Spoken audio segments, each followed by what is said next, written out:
சகோதர அன்பில் நிலைத்திருங்கள். அந்நியரை வரவேற்று விருந்தோம்ப மறவாதீர்கள். இவ்வாறு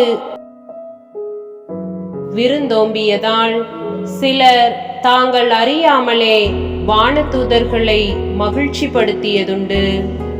தூய பவுல் எபிரேயருக்கு எழுதிய திருமுகம் 13வது அதிகாரம் 1 முதல் 2 முடிய இறை திருவசனம்.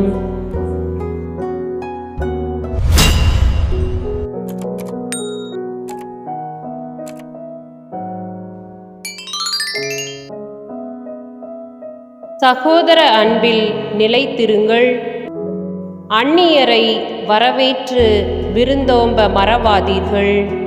இவ்வாறு விருந்தோம்பியதால் சிலர் தாங்கள் அறியாமலே வானதூதர்களை மகிழ்ச்சிப்படுத்தியதுண்டு.